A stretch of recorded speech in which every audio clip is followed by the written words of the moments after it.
Hey there, happy pod lovers. Happy Sunday. It is December 8, 2024. And this is Kiln Unload for the Glaze Fire number 24. So, I have opened the kiln to let it cool. So I have had a peek at the top shelf. Some good, some bad. But let's take a look. Let's get right into it and see what we've got. Okay. Let's give you a peek at the top shelf if I can do this without making you dizzy. The posts, the stilts did not hold up too well, so we've got some conjoined twins there. But the things that I cared about look like they're fine. So let's set you back down.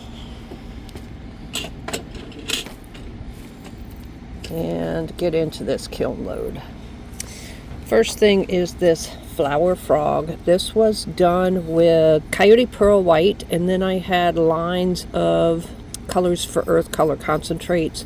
This came out kind of matte because I had cleaned the rim off, so not real happy with that. I may refire this one, I don't know. Anyway, I did wax the stilts and they came off pretty good, but I still have some little sharp points there that'll need to be ground down. We'll see how that does. Anyway, that was just something I did with some scrap clay.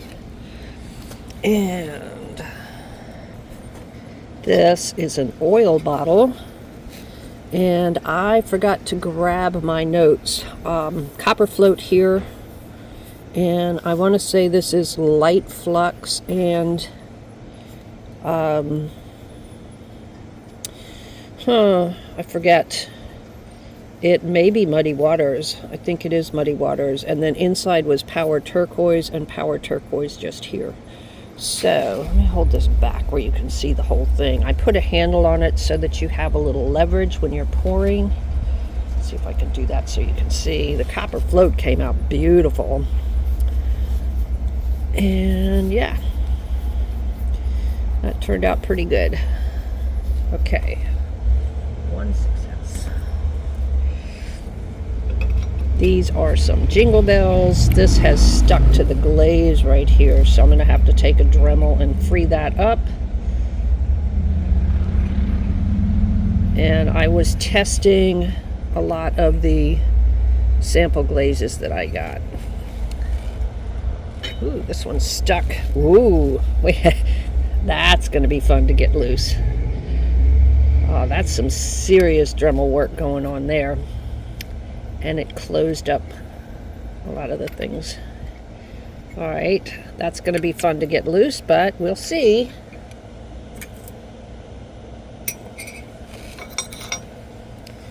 This one, it looks like the little ball is stuck to the glaze, but I think I can knock that loose pretty easily. There's one little point right there where the glaze stuck to it. And I will put in the description what these are. I want to say this is one of the Archie's rose gold, maybe. And this is, I think this one is Pearl White and Louisiana Bayou. Looks like the little ball has glaze on that too, but I can probably just knock that one loose. Okay. Get these guys out. This one actually does Jingle. And I don't remember what it is on the glaze, but and this one, the ball is, yeah, this one jingles also. Okay. And this is one of the Mako micro glazes. That didn't come out terribly shiny. It's kind of a matte finish. The top shelf got to almost a full 6. Top shelf usually fires just a little bit cooler. And I'll get that out later. All right. That Ah, it came off. Okay, that'll be a little bit of grinding and probably a refire. The ball is frozen to the glaze right there, but that's a pretty color. I want to say that's the purple aster. Can you see the glaze in there? And I'm sorry it's overcast today. It was supposed to be sunny, but where the cloud is or where the sun is cloudy. The rest of the sky is nice sunshine, but all right. Now this, I don't know if it's going to come loose. Let's see. Well, they're both blue anyway. Yeah, that didn't work so good, but that's okay. So this bowl had running hot chowder, power turquoise, and I'm not sure what else. I will put it in the description, but it turned out pretty. It turned out really pretty. These were running hot chowder right here. Oh yeah, I'm liking that. Hopefully I can get this off and not damage the bowl, and then maybe a quick little refire. And then the inside had soft red in the bottom, running hot chowder, and I forget what else it had on it, but yeah, very pretty. Very, very pretty. But I am getting a little bit of just bubbling in the bottom there. And I tried not to put things on too thick. This also had pearl white down to about here. And then I'll put pictures of the pre-glaze or the pre-fire glaze on there. You can see the power turquoise there, and then with the pearl white over the power turquoise is a beautiful combination. All right, let's see if it came off. Yeah, I can just grind that a little bit and do a quick refire. I probably won't even need to put any more glaze on it, and that may fix the bubbling inside. Let's see if that ball will pop loose. Yeah. Yeah, Jingle's pretty good. Okay.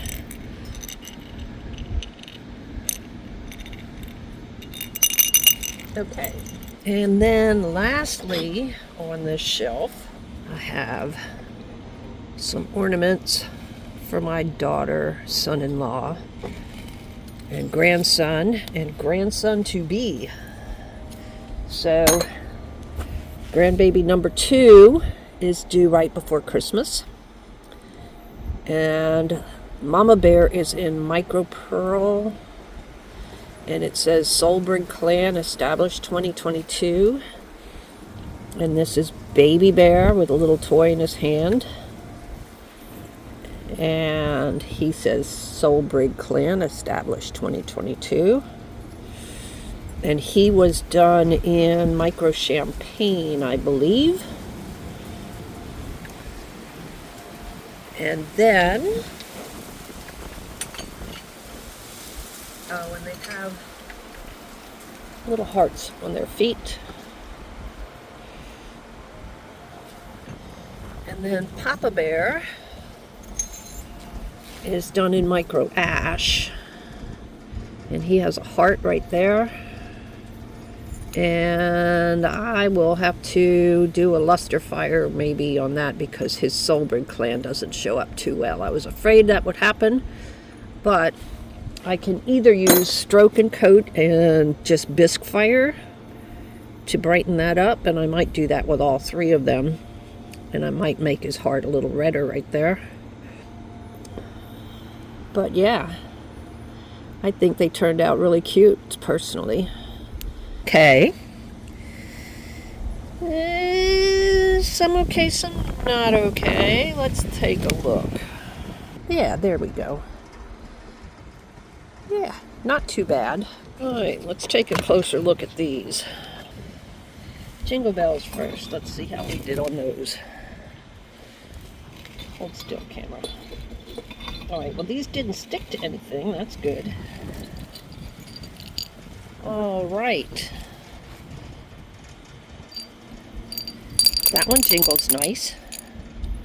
And I will have a little cleanup where the stilt was, but that's okay. A little bit of sanding, light sanding, and that'll be fine. And that's pearl white and sangria, maybe? And I want to say this is pearl white and Louisiana Bayou, but I could be wrong. And that ball is stuck, so I will have to stick something in there and pry it loose. This one jingles. And that's really pretty. Can you see that in the where it pooled right there and made the little pinkish?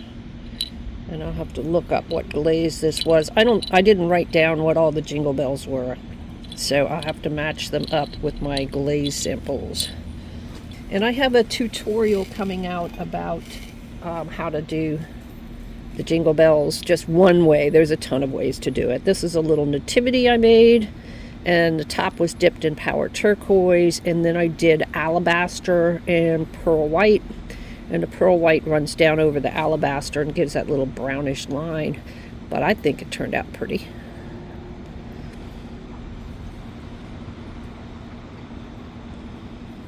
And I just did that with some scrap clay that was laying around.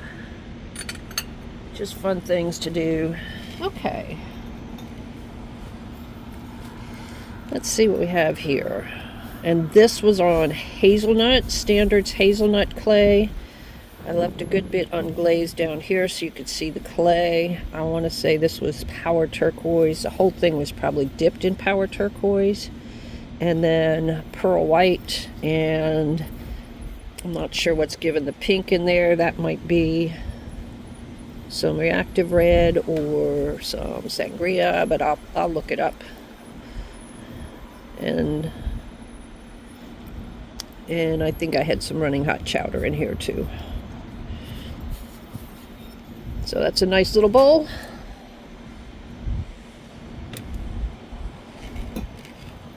Another little bowl on the hazelnut. And oh, look at that. That turned out gorgeous. Wow. I am getting some pinholing in there. With the speckled clays, that is an issue. And this was a piece that I threw back in 2022, and it's just been sitting around, and I wanted to test some glazes on some different color clays, so I grabbed it. It had already been bisqued, so, and again, it's getting that bubbling in the bottom. And I may have to do a slow cool to get rid of that. This one got a little tiny bit of the orange peeling in the bottom, but not as much. And now let's look at this one. Wow. Will you look at that? Obviously we have copper float here, and this was kind of a peacocky thing, but that just turned out magnanimous, magnificent. Look at that. Man, you could almost get lost in there, huh? And this is on probably B-Mix. I do have a little bit of plucking there, and I don't see where it's stuck to the shelf, but that'll grind off. That foot was a little bit too squared anyway, so this is satin patina here, and it was satin patina up to about there, but obviously we had some running. I don't see any running off the pot, even in the areas where we had a little bit of plucking.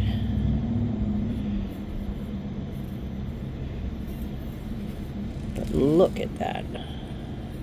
I love the way these guys interacted here. That is just so interesting.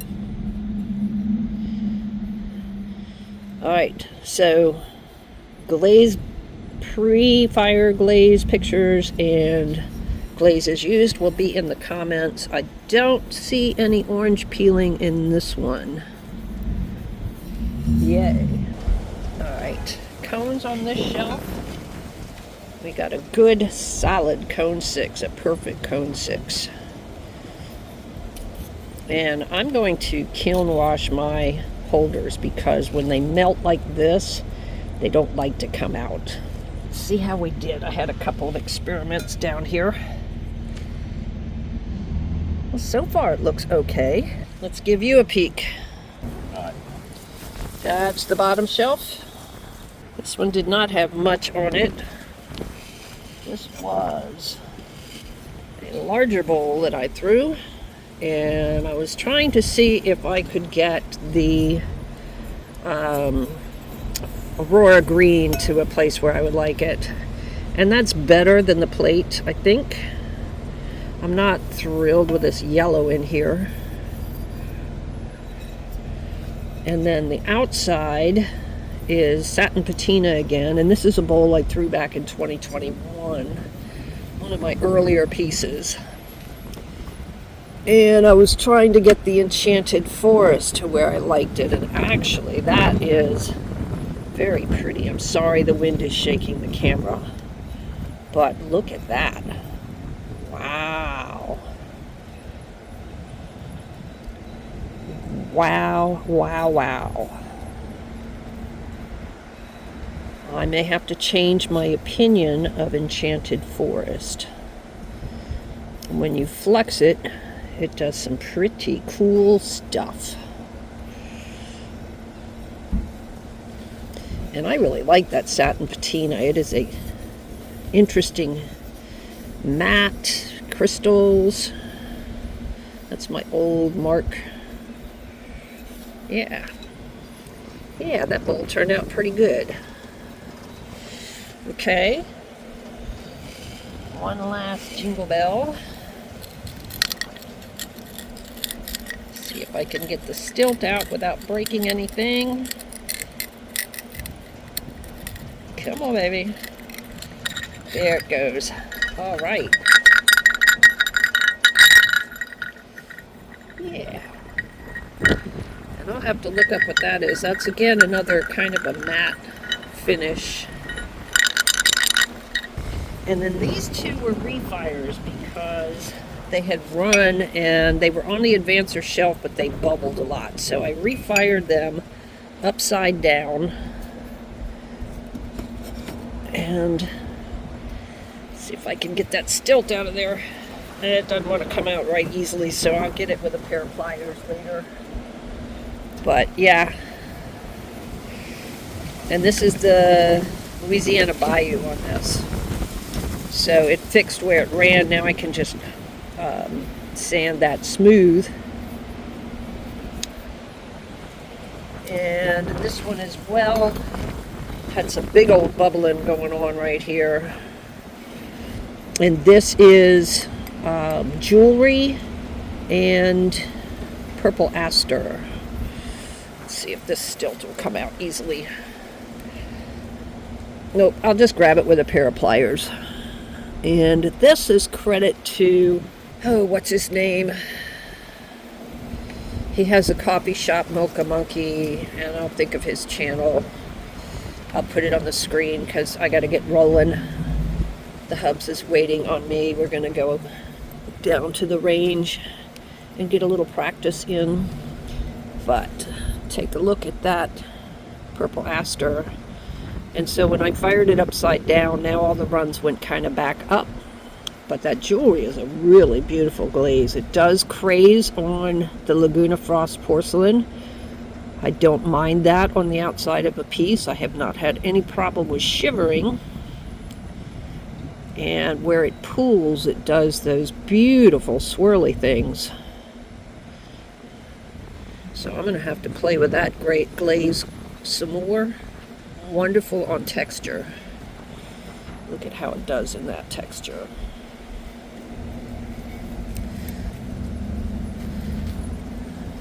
And then this is where they overlapped on the inside. Yep. Okay, folks. And like I said, cones on the bottom. solid 5, 6 was just starting to go. So I'm going to have to play with this. I'm not getting even temperatures on this kiln.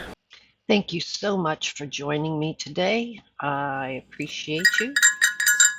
I hope you found it useful with the before and after pictures. Here are some close-ups of pieces that came out of the kiln today. If you found value, please consider hitting the like and subscribe button. I appreciate everybody taking the time to watch, and have a very Merry Christmas and a Happy New Year.